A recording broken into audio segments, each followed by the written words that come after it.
hello. Welcome to another episode of our developer stream here at World of Tanks. How are you doing, Mr. Bam?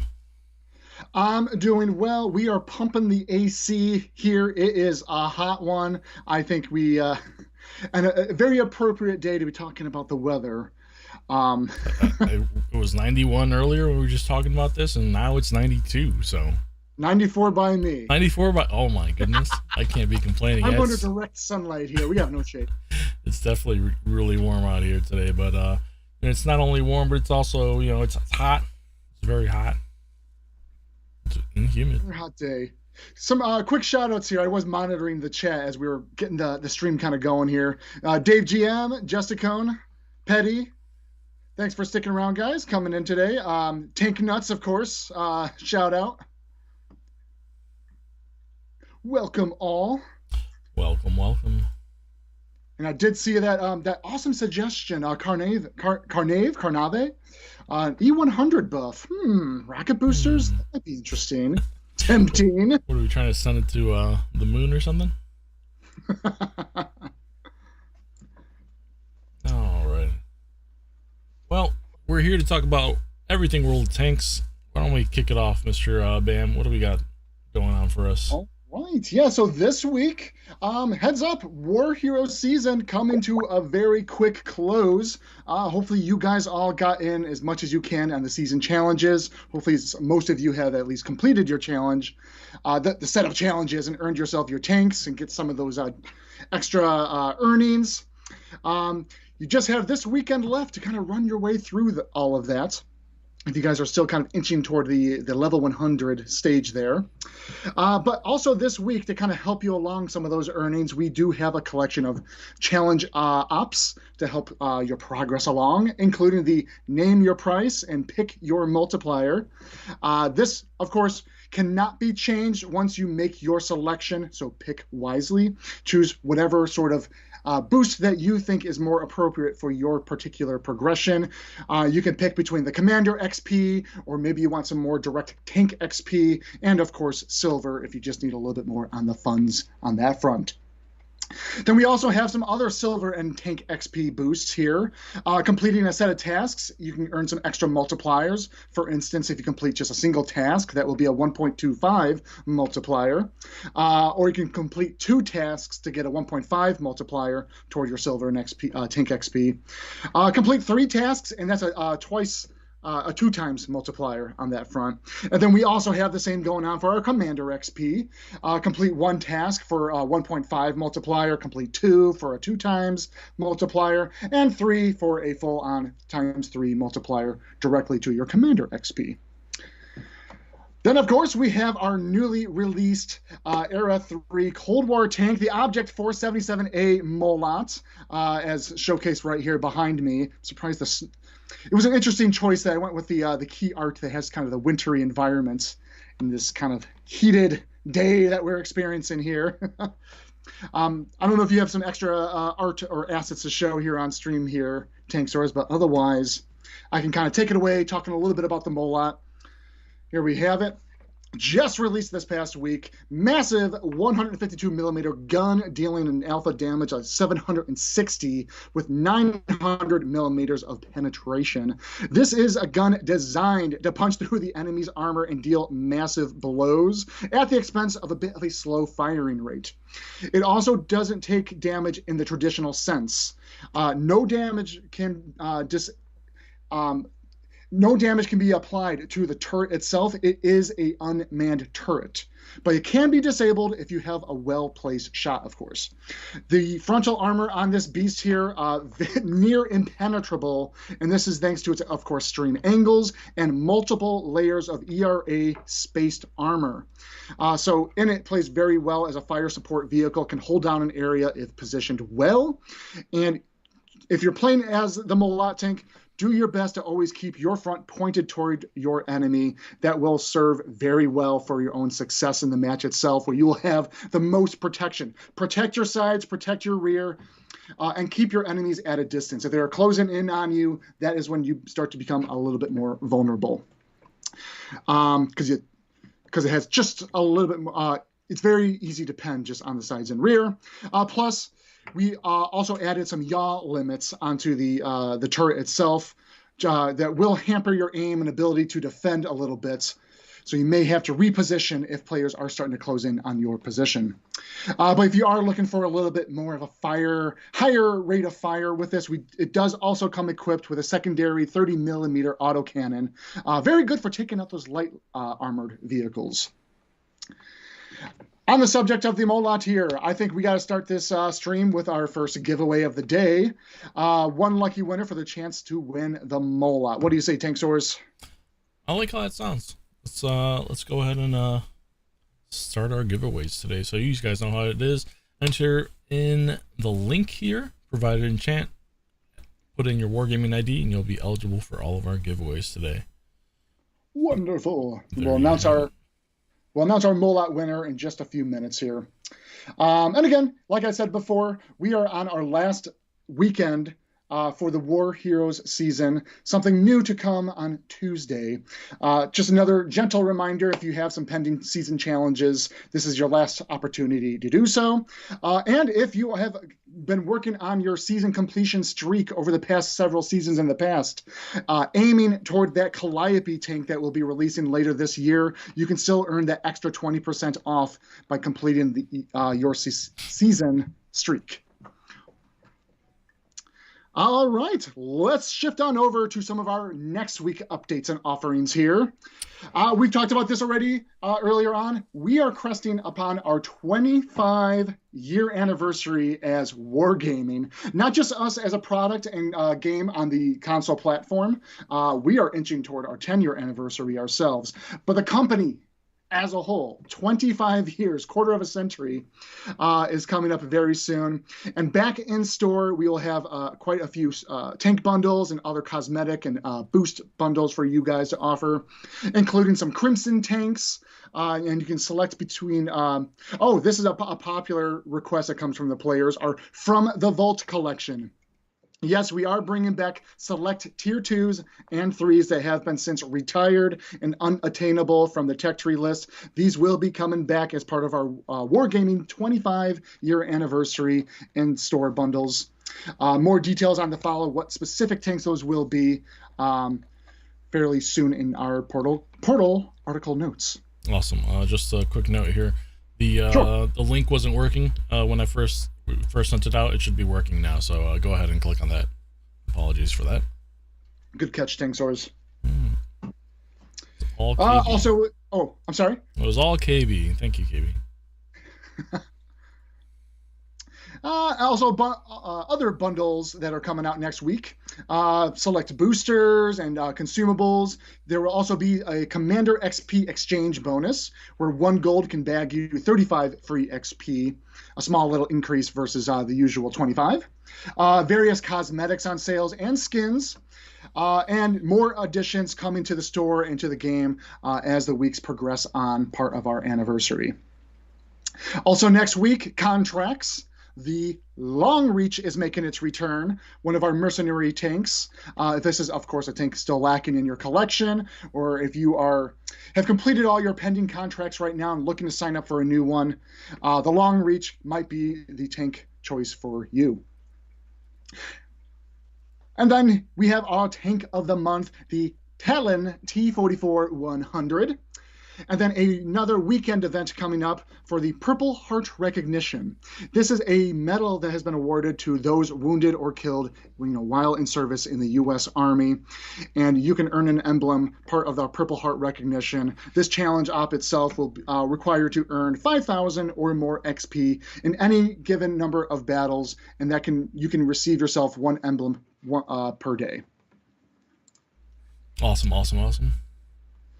All right, and let's see, just kind of checking the notes here. All right, I think we essentially kind of covered all the next week offerings here.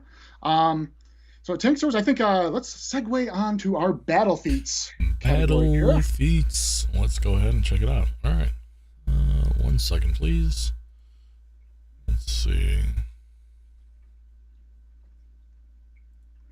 And as always with our battle feats, not only are these users who've achieved amazing thresholds of battles or awesome feats in the battles, the matches themselves, you guys will be receiving confidential key cards for your efforts and dedication to the game. All right, ready for battle feats. Here we go. Starting off with our first guy here, Orejitas. Orejitas 9, and be surprised, in the Fraternity, 9 kills in a single battle. Congrats to you both. Up next, also in the Fraternity, we have Mr. Mini Fracas, max damage in a single battle of 7,871. And then lastly, also in the Fraternity, we have Freecy, with a max combined assisted damage, 9,934, also achieved in a single battle. Congrats to you few. Up next, we have in the Leclerc, we have Legend, and I like to get dirty. I feel like that was... I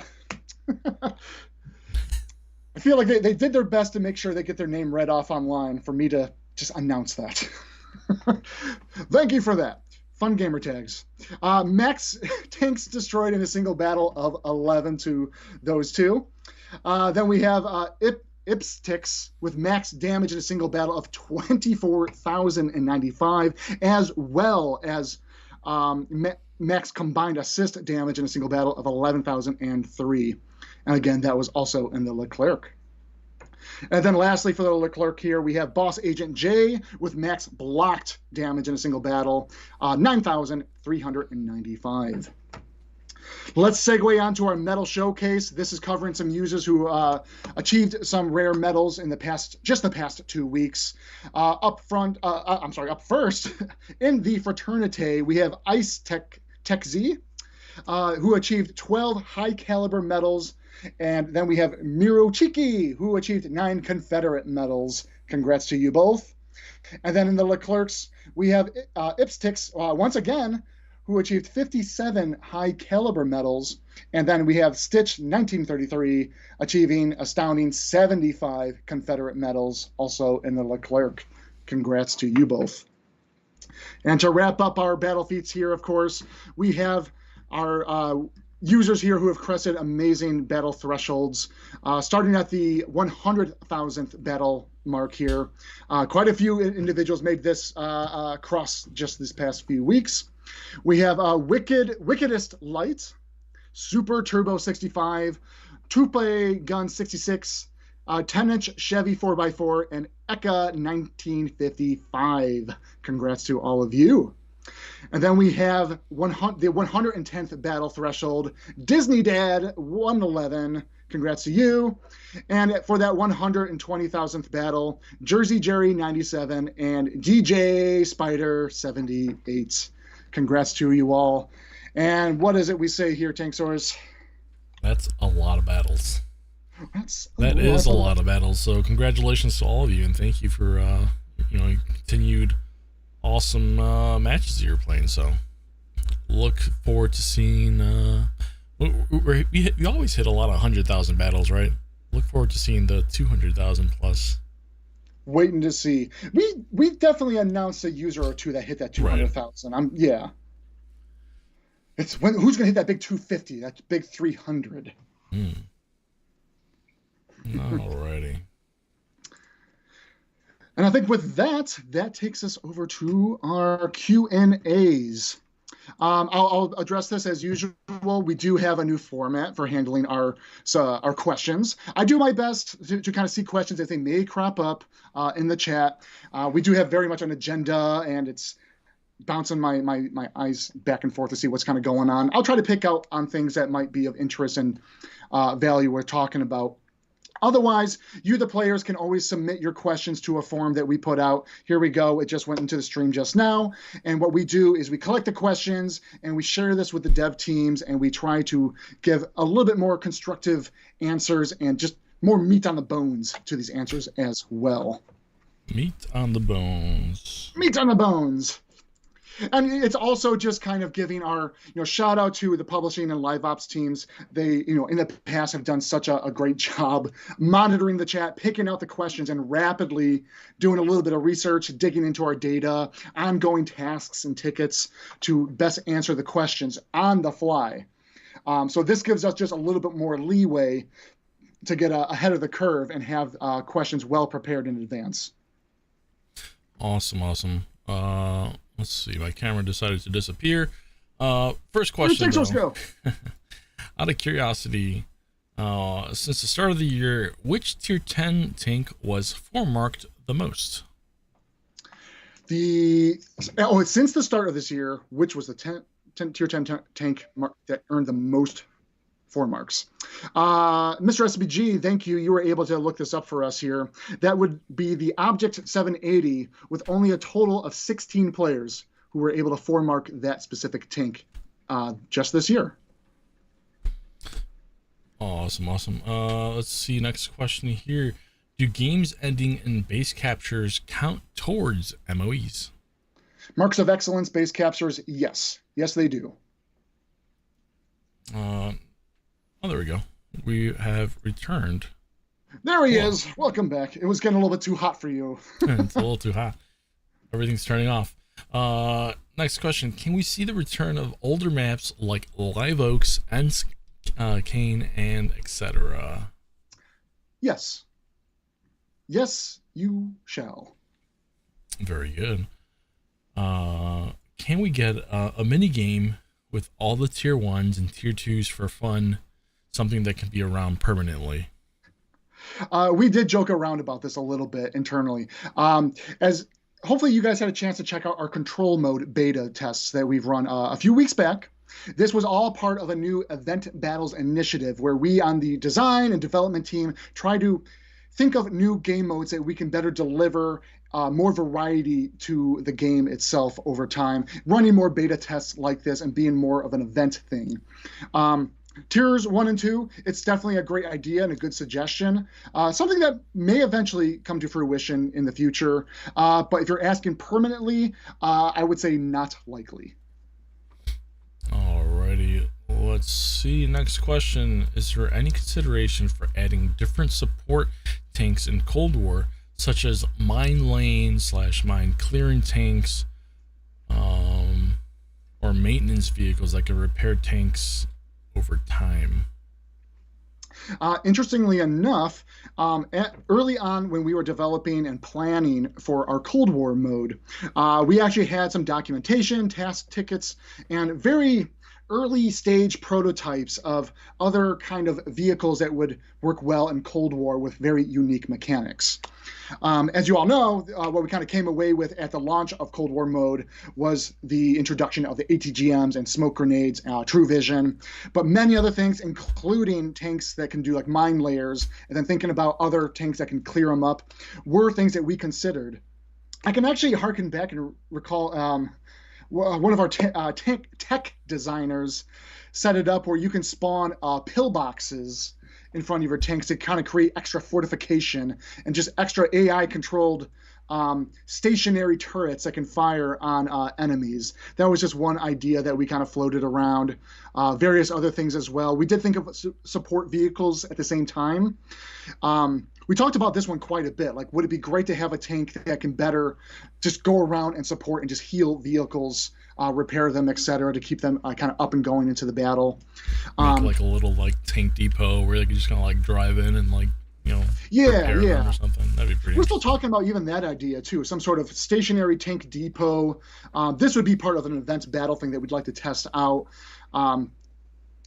We're very early in the stages of that kind of like ever coming into the game, but we know that it is something on our minds as well. Anyway, to wrap up on this question, would we ever consider bringing things like mine lane or clearing tanks into the game?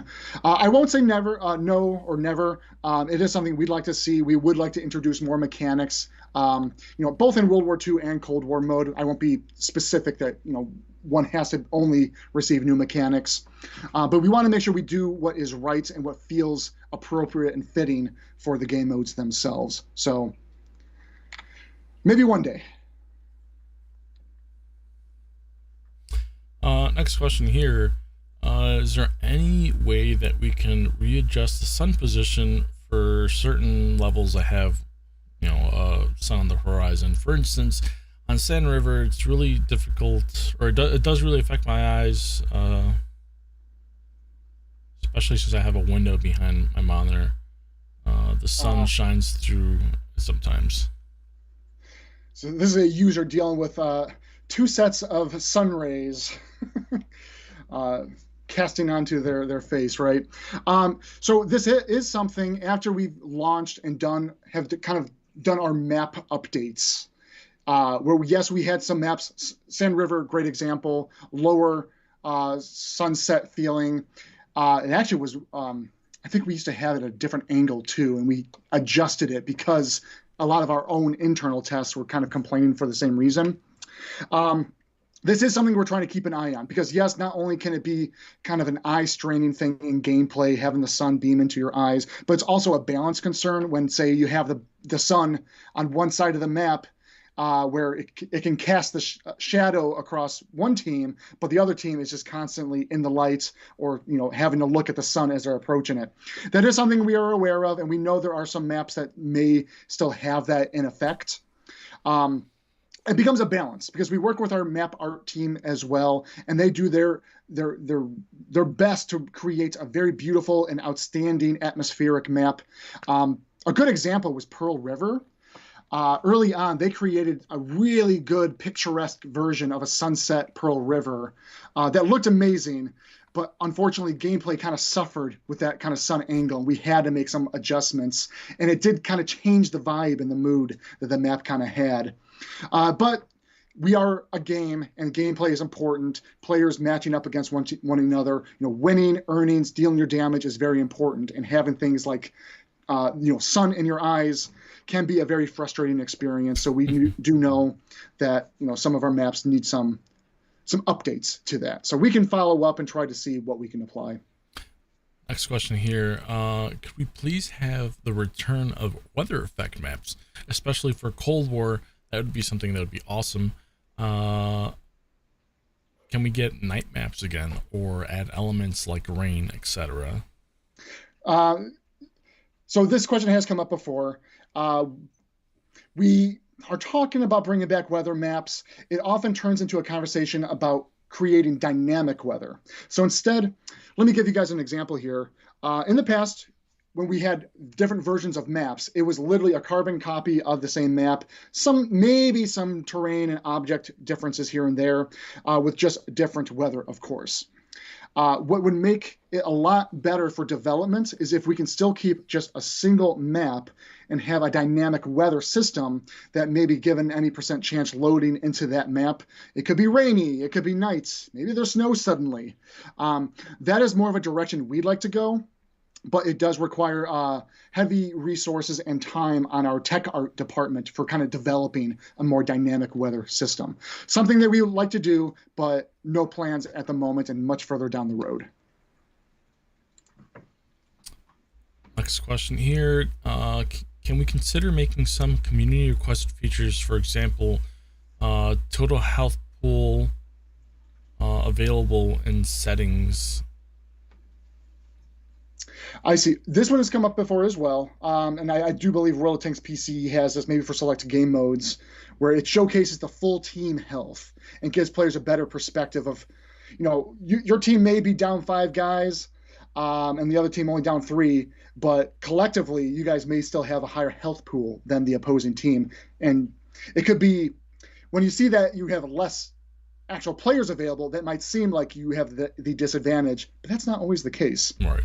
What I like about this request and suggestion is you're requesting a customizable HUD option. I do think that is probably the right way to go about it, because one of the fine balances of anything we do to the HUD is making sure we're not adding more clutter, taking away more screen space to the players. That's very important, and that's why it was when we came back to our kind of HUD initiatives earlier this year, we were very careful of how do we restore some old elements that players know and love, how do we keep things consistent that maybe newer players have adjusted to without kind of like pulling the rug underneath them and forcing them to relearn a new HUD element. So on the front of creating some sort of customizable HUD option, I do agree it's the right direction, but that does create a lot of extra work on our UI department. Anytime we perform any general HUD updates overall, it becomes an extra element, an extra layer of work that we also have to adjust to. So anytime I can't think of a good example. There's a big optimization to the HUD themselves. We have to touch every single element that this may impact. And then we also have to consider all the colorblind options, the mini map position, switching between the square mini map and the compass mini map. The more we add customizable HUD elements and the more we evolve the HUD in certain ways, the more we have to go back and reconfigure and optimize some of those old elements as well. To wrap this question up, I will follow up on kind of a ticket to backlog the idea of a total team health. There might actually already be one that exists, and we'll just kind of revisit that sometime into the future. Awesome.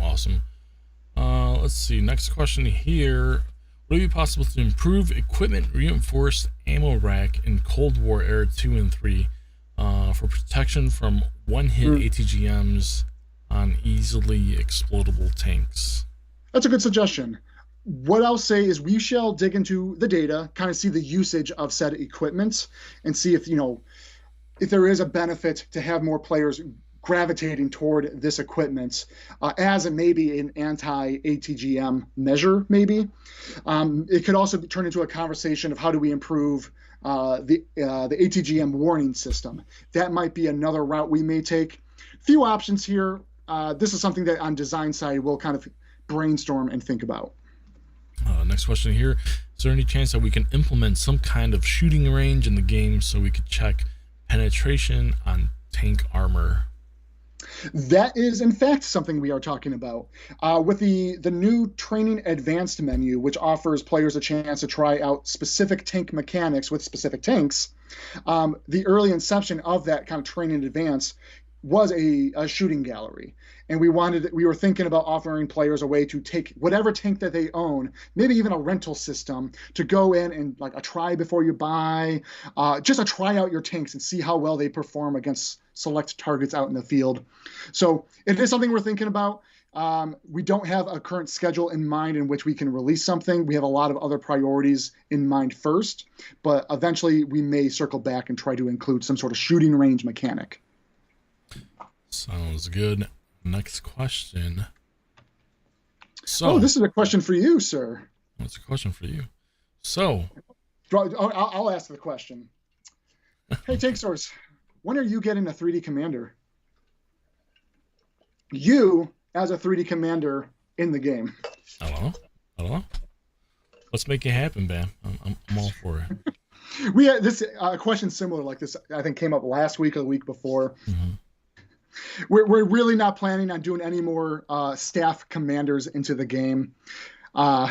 It's just simply not on our docket. We have plans for a lot of interesting fantasy there's other cooler stuff on the way. We don't want to see my mug in the game. Tankz0rz, I would say you are a cool commander. Maybe we can retrofit you into some sort of a awesome fantasy commander. The next Grim Reaper commander. Oh, interesting. I like that. Now you're on board. Now I'm on board again. You got me on board again. Talking your language. Next question here. Would it be possible to ban certain tank classes from certain maps? For example, banning Artie from Himmelsdorf's or heavies from vastly opened flat maps. What do you think? I can jump into this. Not something we will do. I was about to call out Mr. SBG. What do you think? He's already replying. So let's be honest. You can't always have it your way in terms of like, I want to play this tank. I want to make sure I'm in the best map where I get to play at my best capacity, right? You pick the tank and you kind of roll with it and you get the map that you kind of get, right? But let's talk about the matchmaker side of things. And this is where Mr. SBG would strongly agree. This adds a lot of stress on the matchmaker because now we have to look at a subset of players that say, well, I don't want this map. I want to veto this map. So that way these tanks, I never have to worry. If I want to go in as this tank, I never have to worry about playing on that map, etc.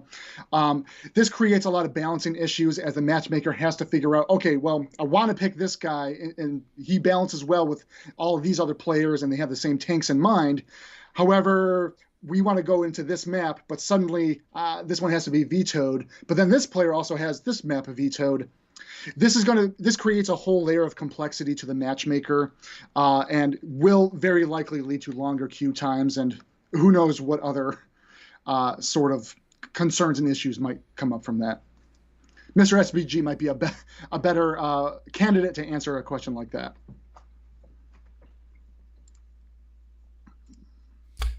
Next Very question stressed here. out dev, he says. We're not stressing out just the matchmaker. You're stressing out our senior server engineer.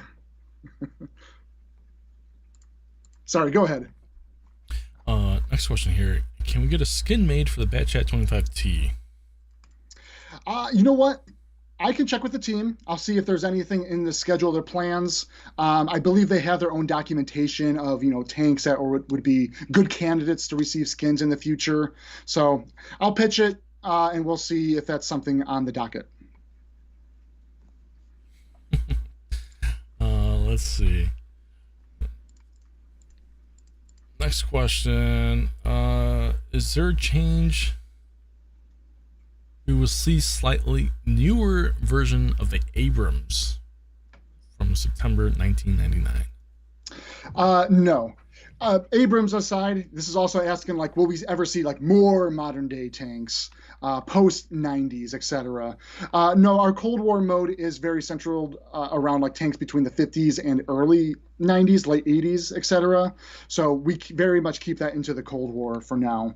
That would be something if we ever considered more modern day tanks by some means, but not in the plans. All right, let's see.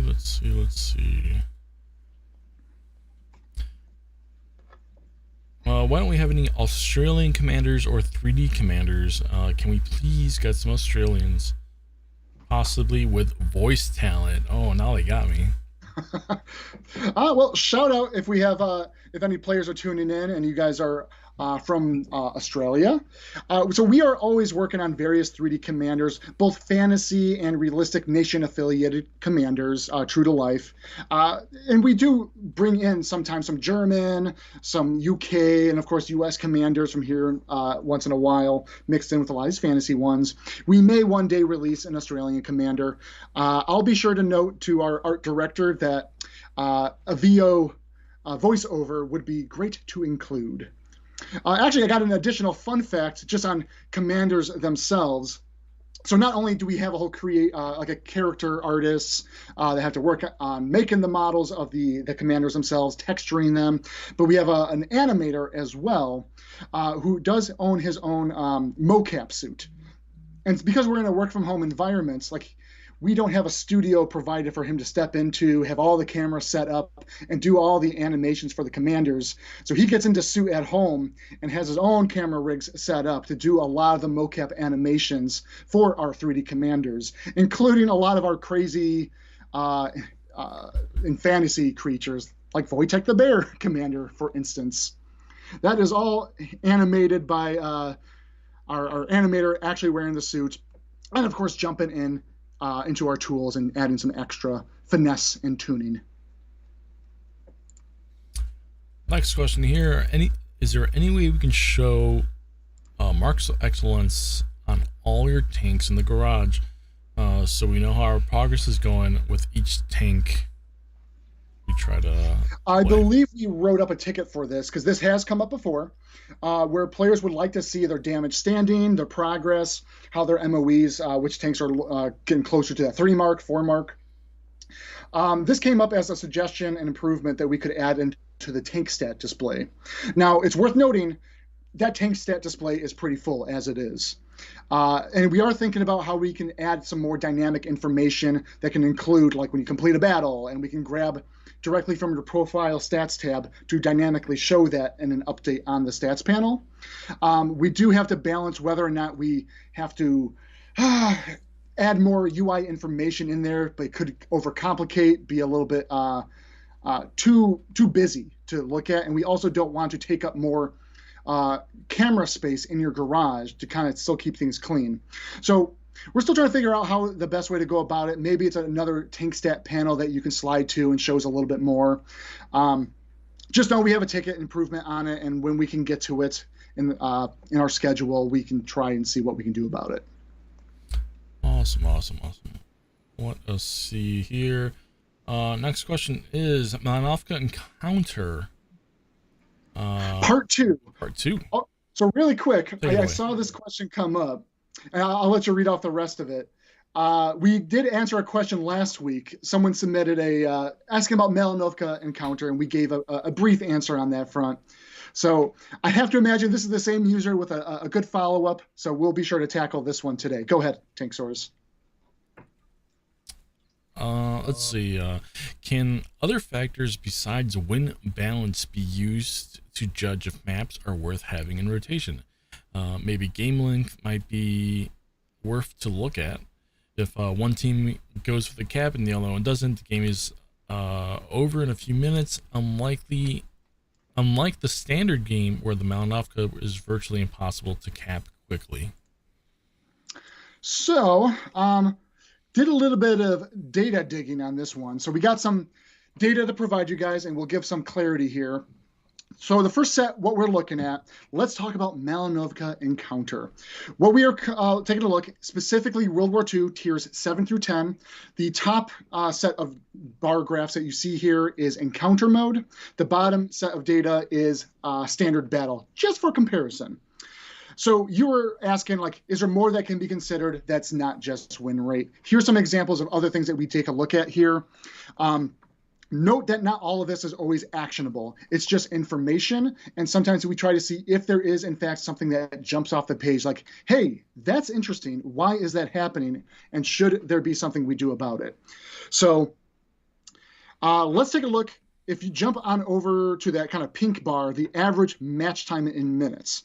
So it is worth pointing out to the user who submitted the question, Encounter on Malanovka seems to end pretty quickly sometimes. And that, of course, is also true on plenty of other maps. There are those blowout matches that can end in 3 to 4 minutes. And I get it. That might not be an enjoyable experience. However, this does still fit within the kind of 5 to 7 minute average we aim for. Now, that's not going to be an answer you're going to want to hear because it is still because it's in 6 minutes, this does still account for a lot of matches that may very well include a lot of blowouts. And maybe there is still a lot of matches that easily go to the 8-10 minute mark easily. And you can see in comparison, if we look at Standard Battle, that has the 8-minute average match time. So that is one thing just to point out here that, okay, it's indeed, to your points, Encounter mode ends on average quicker than Standard Battle. Let's jump to the next image here. We've got one more data point to follow up here with everybody. Here we go. Give me a second here. I'm actually blowing up the image on my side so I can read this a little bit better. Okay, so now we're taking a look at and I should stress, it says when you guys see CTF, Deathmatch, Domination, I want to stress really quick, that is our internal terms for the game modes themselves. CTF is just Standard Battle, Deathmatch is Team Destruction, Domination is Encounter. Just to kind of clarify on that front. So what we're seeing here, the very top set here where you see CTF, Deathmatch, and Domination is just comparing how Domination the percent of times base capture happens versus in Standard Battle. You can see 35% of the matches are in fact completed by base capture versus 16% in Standard Battle. And only 64%, I know it's a little truncated there, but Extermination is matches that end in which all the players have been destroyed into the match itself. 64% of those end in that front. Timeout is just when a match hits the end of its time and calls the winning team based on who did the most damage and destruction. Below that, took a look and grabbed a series of maps to compare against, strictly all Encounter, and there is something very interesting to point out here. And to your credit, the user who submitted the question, Malanovka up here at the top, still sitting at that 35.65% of matches that end in a base capture. Comparing that with all the other ones beneath, only Mines and Lakeville are kind of a little bit behind. But on average, like, that map is going to end more often in a base capture fairly quickly. To that end, I did write up a ticket. We will follow up, see what we can do on Malanovka. And hey, to the rest of our community, if you guys spot maps and you think that something else like that can be addressed, you notice matches that do feel kind of short, always point them out to us. We do have a curriculum and process every milestone where if our bandwidth allows for it, we take a look at our live set of maps. We take a look at the win rates. We take a look at the match times. We look at the heat maps. We try to see if there's any sort of problem areas, and more typically our newly released maps as well, to see if there's anything going on with that as well. And sometimes there are things that just don't make it in on any given release. So I'll give another kudos and shout out to the user who brought this up. We will follow up on Melanovka, see if we can do some edits and adjustments, bring that base cap percentage down just a bit. Okay. That was a mouthful. Well, that was a mouthful. Tankz0rz, I think that's kind of a wrap now. We got through our Q&As for this week. Otherwise, yeah, thank you everybody for tuning in. Tankz0rz, I don't know if you have any other last comments here. Well, just hope everyone has a nice weekend, and everything's gonna be... Stay cool. Whoa.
Well, I hit the wrong button again, Bam. Well, I gotta say, I'm glad you did. We were just wrapping up, and we completely forgot to cover the season update. Sometimes it's good to misclick once in a while, I suppose. Yeah, especially when it's that hot, Like we said, everybody, it is heating up here. I am literally sweating. We're not getting back into weather talk. But yes, welcome. We are approaching our next season, Flames of War, coming this Tuesday. And we have content galore for this one. I see the chat calling out a lot of things. You guys are wondering, like, what was that? What's coming up? Let me know. What are some things that have really struck your interest there? But let's talk about some of our future elements and features. Let's dive right into it, starting with the Season Pass itself. In our free Season Pass offering, at level 75, you can get Morrigan, our 2D commander, newest commander here. And then we also have the Marbrocker VK16801, German Tier 8 Heavy at the level 100 mark. And then up next, in our 2K Gold Pass for the Flames of War season, expect to see at the level 25 stage, the AC4 Experimental British Tier 6 Medium. Here we have it on screen now. At the level 75 mark, the IS-3 Auto Soviet Tier 8 Heavy. And lastly, our new Object 292 Era 3 Cold War Eastern Alliance Heavy, the level 100 award. Here we have it. Object 292. Fantastic. And then, last but not least, part of our Ultimate Season Pass, the 6,000 gold Season Pass offering, a brand new Project Molot, our Tier 10 French medium. And accompanying the Project Molot, of course, a new 3D commander. Here we have it, André Lemmer. Here we have him on screen now. Fantastic. Awesome. You know what we forgot to do? You change your background yet? I also didn't do that. What else did we forget, Mr. Bam? We forgot to announce our previous giveaway winner. All right, we did. Let's go ahead and find ourselves a winner here. So we're going to roll it back just a little bit. Who is our lucky winner who's getting the Molot? Alrighty. And our winner is still downloading. Our winner is Cyberbulat. Congratulations. Cyberbulat. Yep. Go ahead and enter your name. Not only did we almost forget to run the season updates and trailer, we forgot to announce our giveaway winner for the Molot. But congrats to you. Let's keep the ball rolling here. We were just talking about the Ultimate Season Pass and then Flames of War season offerings. Let's do 3 giveaways. 3 giveaways for Ultimate Season Passes for the Flames of War. We'll announce our winner shortly. Can we get a link into the chat for players to submit in, and we'll announce the winner shortly. Sure thing. Okay.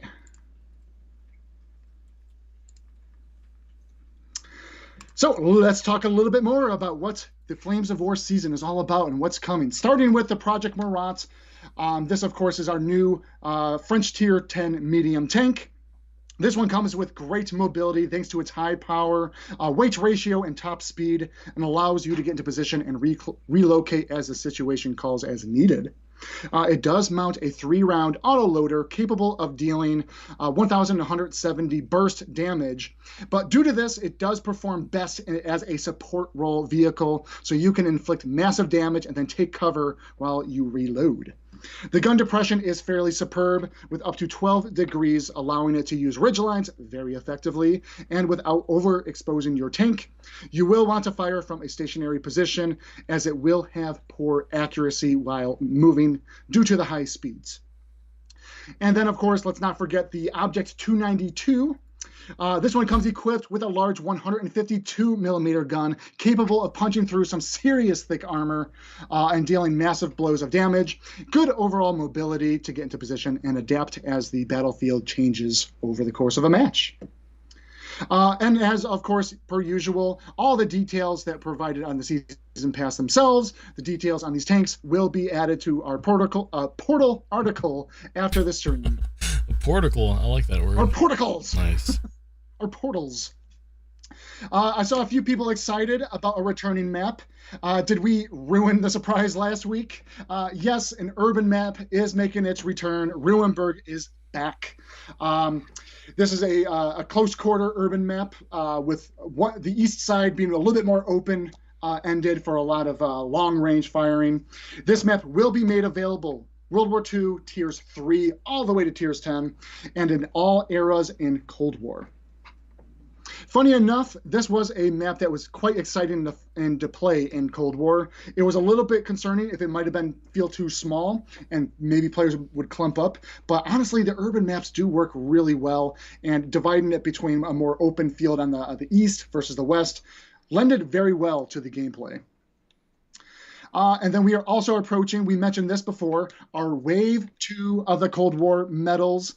Shout out to Mr. SPG, who helped do all the server end hookups for making the requirements and conditions for completing the Cold War medals, and as well as our systems designer, I believe he is also in chat here, for coming up with the criteria and which Cold War medals that we are working toward on a per release basis. So there would be quite a selection for you guys. Hopefully there was more medals that you were looking forward to. More coming in the Flames of War season, of course. Look forward to that. And then we have a quality of life improvement for key cards. Do you guys ever find yourself taking a lot of time opening one key card, one after another, and it takes quite the deal of time? Bam, it takes all my day. It takes all day for you? All day. All day. We do have a multi-open keycard support, allowing you to open through several key cards all at once and seeing the reward screens pop up, showing you all the rewards still as you may so fit, saving you guys a little bit of time. So you can still open up one if you desire, or go big if that works out in your favor. And then someone had asked about an E100 buff the other week. We didn't talk in detail as to what exactly that might be, but I did say, as part of the new season coming up, we do have quite the host of balance changes across all the nations in World War II. Notes on those will be coming up later, sometime next week.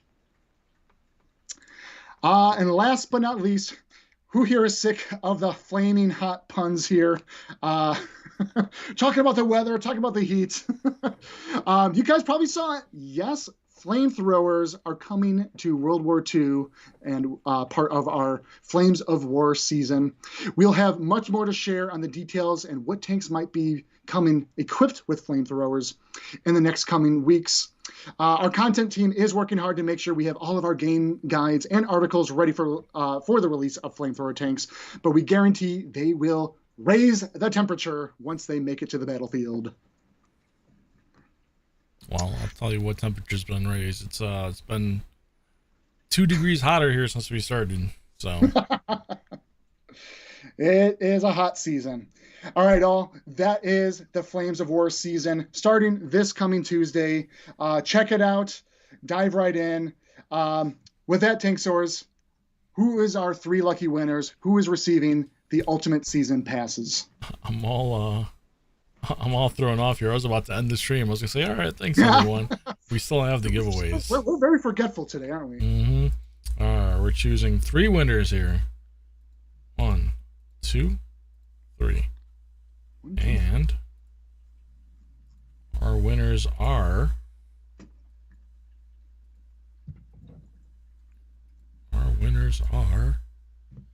drum roll. Boom, boom, boom. All right, here we go. You ready?